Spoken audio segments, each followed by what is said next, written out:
When you walk out of a clinic visit with a brand new prescription, your first instinct is usually relief. You went in with an uncomfortable symptom, your doctor listened, and now you have a practical solution in a white paper bag. For decades, that system worked smoothly. When you were 35 or 45, your body was remarkably resilient. Your liver metabolized compounds efficiently, your kidneys filtered your blood with ease, and your brain had a robust protective barrier shielding it from subtle chemical shifts. As the years pass, the rules of human biology quietly change. A standard dose of a routine medication can linger in your bloodstream significantly longer than it did decades earlier. What looked like a mild, harmless pill on paper can quietly steal your balance, fog your short-term memory, or place unnecessary strain on your kidneys. Most people never connect their new fatigue, unsteady footing, or sudden digestive trouble to the prescription they started 3 weeks ago. Instead, they think, I guess this is just what getting older feels like. It doesn't have to be. Now, let me be very clear about what I am not saying. I am not telling you to throw away your prescriptions or turn your back on modern medicine. The medications we are covering today serve important clinical purposes, and in the right circumstances, they can be life-saving. You should never stop or change a prescribed medication without a direct, informed conversation with your healthcare provider. What this is about is learning how to ask the right questions before that first pill is swallowed. To understand why this matters so much after 60, you need to understand one foundational concept: the clearance drag. Think of your body's ability to process and eliminate medication like a household plumbing system. In your younger years, the drain is wide open, compounds flow through on schedule. But as we age, natural kidney filtration rates gradually decline, the liver produces fewer processing enzymes, and our total body water decreases while the proportion of body fat naturally rises. When you take a standard dose designed for a younger, larger, or faster clearing metabolism, that compound doesn't leave your system on the expected timeline. It lingers. If you take another pill tomorrow morning while yesterday's dose is still circulating, the active compound can gradually accumulate. That unintended buildup is the clearance drag. Here are the 5 medications where you must look out for that drag, ranked from the subtle, slow-building trade-offs all the way to the single most dangerous everyday habit sitting in your medicine cabinet. Number 5 surprises people because millions of older adults have taken these pills every single morning for years without a second thought. We are talking about proton pump inhibitors, commonly known as PPIs, including medications like omeprazole, pantoprazole, and esomeprazole. Heartburn and acid reflux are genuinely painful. When stomach acid repeatedly backs up into your esophagus, it disrupts your sleep, makes eating miserable, and over time can damage delicate esophageal tissue. Taking a daily pill that turns down acid production feels like a modern miracle. You take it, the burning stops, and you get back to your life. Imagine you are 64 years old. You went through a stressful period, ate more meals on the go, and developed intense reflux. Your doctor prescribed a short 30-day course of omeprazole. It worked wonders. The heartburn vanished. But when the 30 days ended, nobody gave you a clear plan to stop. 5 years later, you are still refilling that same prescription every month. You haven't felt heartburn in years, but recently you've noticed your energy is lagging. Your doctor mentions your bone density scan is worsening, or routine blood work reveals low magnesium. Here is the part many patients never hear. Stomach acid is not a biological mistake. You need it. Gastric acid is the chemical engine that breaks down the food you eat so your digestive tract can extract critical micronutrients. When you chemically suppress acid production continuously for months or years, your body can lose the ability to efficiently absorb essential nutrients like vitamin B12, magnesium, and dietary calcium. Over time, impaired mineral absorption can contribute to accelerated bone mineral loss, raising the risk of unexpected hip and spine fractures. Poor B12 absorption can lead to subtle nerve tingling, balance issues, and cognitive fog that is too often brushed off as normal aging.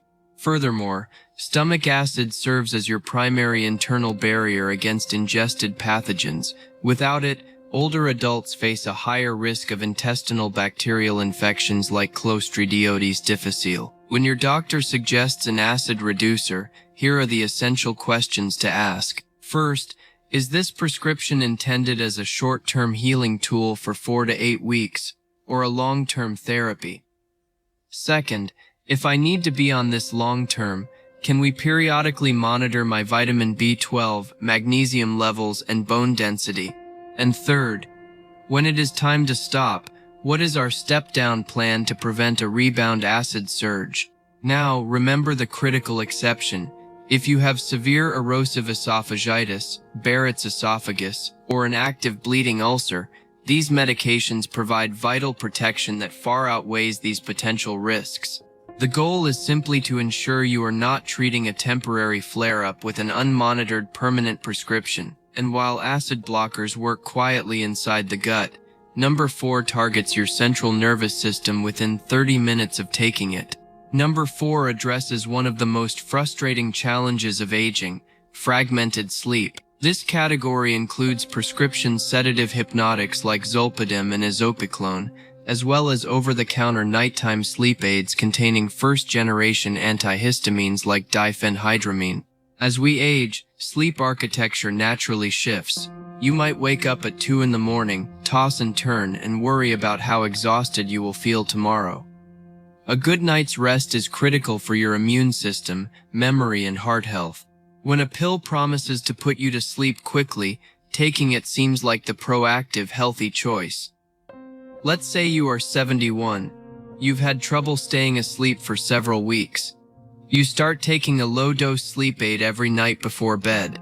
You fall asleep fast, which feels like a major victory.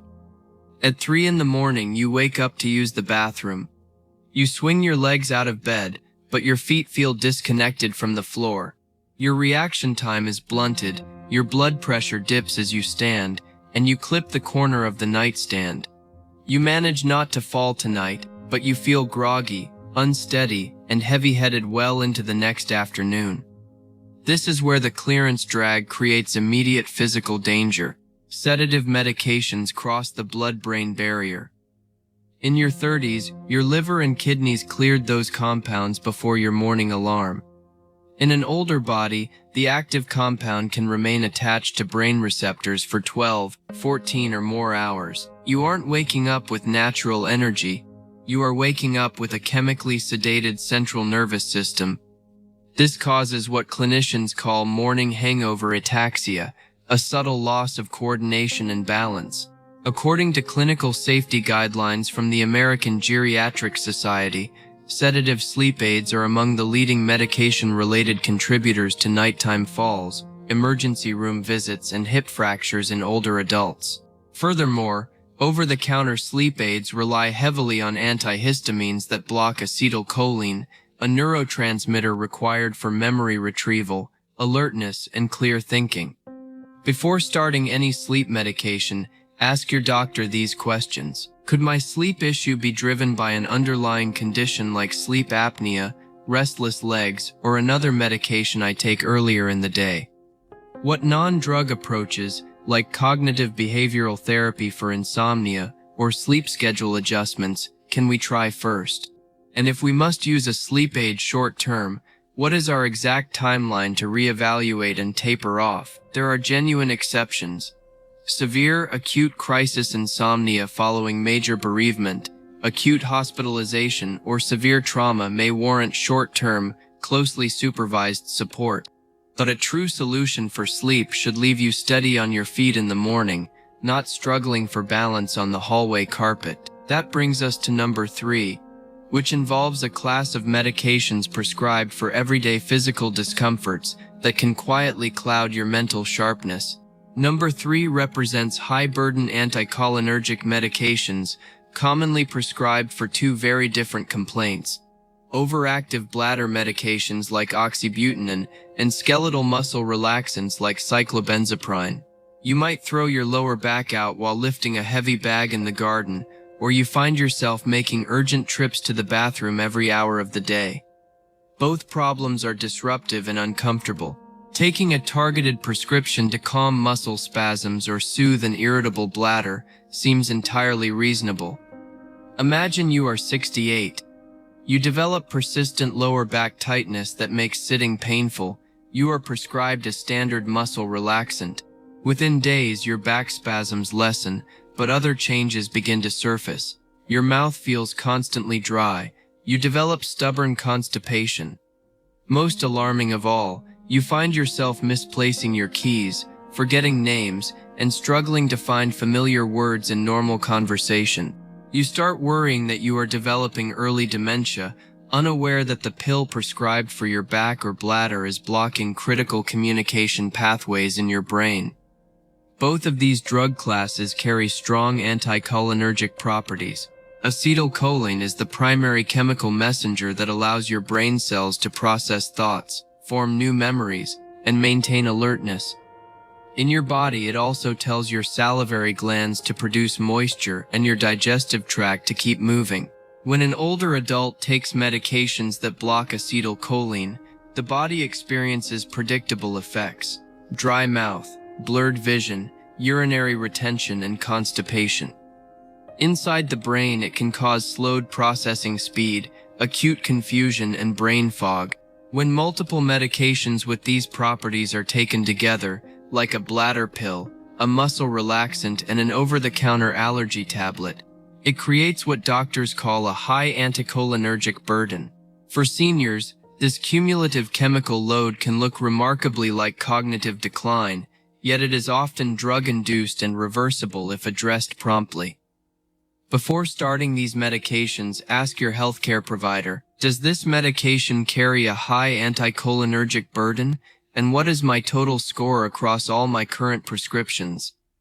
For back pain, would targeted physical therapy, localized heat, or topical treatments be safer for my brain and balance?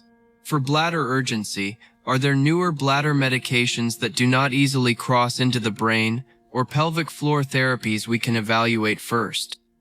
In cases of severe muscle spasticity from conditions like a stroke or spinal trauma, these medications remain valuable tools. But for routine everyday aches, protecting your cognitive clarity should always come first. If this breakdown is helping you look at your medicine cabinet with fresh, informed eyes, take a brief moment to share this video with a friend or family member who manages daily prescriptions. Helping the people we care about stay informed is the best way to protect our quality of life as we age. Now, as serious as cognitive fog and fall risks are, the next medication on our countdown moves us directly into the territory of sudden, life-threatening metabolic emergencies. Number 2 is a diabetes medication that has been prescribed for decades. Long-acting sulfonylureas, most notably glyburide and high-dose glimepiride. Type 2 diabetes requires consistent management. Chronically high blood sugar damages blood vessels, eyes, kidneys, and nerves over time. When a doctor tells you that your blood sugar numbers are creeping up and prescribes an affordable, widely available pill to bring those numbers back down, agreeing feels like the only responsible path. Let's say you are 74. You take your morning diabetes medication faithfully every day at 8. On Tuesday, you spend extra time working outside, run a few errands, and end up eating lunch an hour and a half later than usual. Suddenly, your hands start to tremble, a cold, clammy sweat breaks out across your neck. You feel disoriented, weak, and strangely anxious. You try to walk to the kitchen for a snack, but your legs feel like lead. You are experiencing severe hypoglycemia, dangerously low blood sugar, which causes you to collapse in the hallway. Here is why this happens. Sulfonylureas work by directly stimulating your pancreas to release insulin, regardless of how much food is currently in your system. In a younger body with pristine kidney function, any excess drug is cleared efficiently, but because of age-related declines in kidney filtration, long-acting sulfonylureas and their active byproducts remain in an older adult's bloodstream for hours longer than intended. If your kidneys cannot clear the medication quickly, Your pancreas keeps pumping out insulin even when your blood sugar is already dropping into the danger zone. In an adult over 65, severe low blood sugar is often far more immediately dangerous than a temporary mild elevation in blood sugar. It can trigger sudden confusion, heart arrhythmias, loss of consciousness, falls, and emergency hospitalizations. Before starting a new diabetes prescription, be sure to ask, is this specific medication a long-acting sulfonylurea with a high risk of causing hypoglycemia? Given my age and kidney function, are there safer modern alternatives that only work when glucose is present in my bloodstream? What is my personalized blood sugar target? And should we adjust my numbers slightly to keep me safely away from severe crashes? When closely supervised and paired with rigid meal schedules, sulfonylureas can remain an option when newer medications are cost-prohibitive, but understanding the hypoglycemic risk allows you and your doctor to choose the safest path forward. Every medication we have discussed so far requires a prescription from a clinic. But number one on our countdown is something millions of older Americans take every single day straight from the drugstore shelf, assuming that because it doesn't require a prescription, it must be completely harmless. Number one is the continuous daily use of systemic non-steroidal anti-inflammatory drugs, widely known as NSAIDs. This includes over-the-counter staples like ibuprofen and naproxen, as well as prescription options like meloxicam and celecoxib. Joint discomfort is one of the most common challenges after 60. Your knees ache on the stairs, your hips stiffen when getting up from a chair, and your hands feel tight in the morning. You want to stay active, play with your grandchildren, and keep your daily walking routine. Reaching for an anti-inflammatory pill every single morning to keep that joint pain manageable seems not just reasonable, but proactive. Imagine you are 72. You've had osteoarthritis in your knee for several years. To keep walking every day, you start taking full-dose over-the-counter naproxen morning and night. It works. The knee pain subsides, and you keep moving. 6 months later, you notice you are getting unusually winded walking up the stairs. Your ankles look slightly puffy in the evening. At your next routine checkup, your doctor is alarmed. Your blood pressure has jumped significantly, and your blood work shows that your kidney filtration rate has dropped. You had no pain in your kidneys. The damage was developing completely behind the scenes. NSAIDs work by inhibiting enzymes that generate pain and inflammation. But those exact same enzymes produce vital protective compounds that keep the blood vessels supplying your kidneys dilated and maintain the protective mucosal barrier lining your stomach. When an older adult takes oral NSAIDs daily, blood flow to the kidneys can be significantly reduced. Your body begins retaining extra fluid and sodium, driving up your blood pressure and directly interfering with common blood pressure medications. Over time, this daily strain can accelerate kidney damage. Simultaneously, the stomach's protective lining is weakened. Older adults are particularly vulnerable to developing silent, painless stomach ulcers that can bleed without any warning heartburn. Here are the critical questions to ask your doctor about managing joint pain. Can I use a targeted topical anti-inflammatory gel directly on my joint so the medication stays where it hurts rather than circulating heavily through my kidneys and stomach? How are my baseline kidney function and blood pressure, and how often should we check them if I need these medications? What non-pill options, like physical therapy, structured exercise, joint injections, or supportive bracing, can help manage this pain safely? Short-term use for 3 to 5 days for an acute flare-up is often manageable under medical guidance. But taking systemic NSAIDs every single day like a daily vitamin carries serious long-term trade-offs. To help you put this entire guide into practice, here is a simple 3-question checklist to bring to your next healthcare appointment. Number 1. Is this medication intended as a temporary bridge or a permanent prescription? Always ensure there is a clear timeline, a reevaluation date, and an exit plan. Number 2. How will my individual kidney function, liver health, and balance handle this exact dose? Ask if starting at a lower dose is safer while testing your tolerance. And number 3. What are the earliest subtle side effects that mean we should adjust or discontinue this? Know what to watch for so you never mistake a drug side effect for normal aging. To recap our 5 medications to review, for long-term acid blockers, monitor your B12, magnesium and bone density, ensuring they aren't taken indefinitely without a clear medical reason. For sedative sleep aids, safeguard your morning balance and clear thinking by avoiding lingering chemical hangovers that cause falls. For high-burden anticholinergic medications, watch out for the cumulative chemical load that clouds memory and slows digestion. For long-acting diabetes pills, protect yourself from sudden, dangerous blood sugar crashes by discussing glucose-dependent alternatives. And for daily systemic anti-inflammatories, protect your kidneys, blood pressure, and stomach lining by considering targeted topical gels and physical therapy.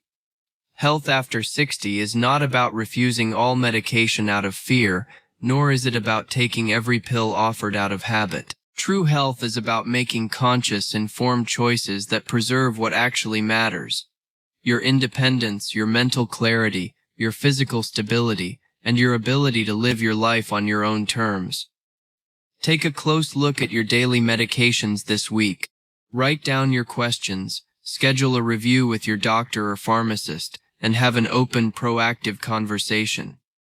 You are the ultimate guardian of your own health. If this video gave you clarity, share it with someone you love, and subscribe to stay informed on practical, evidence-based health decisions after 60. Stay proactive, stay safe, and I will see you in the next video.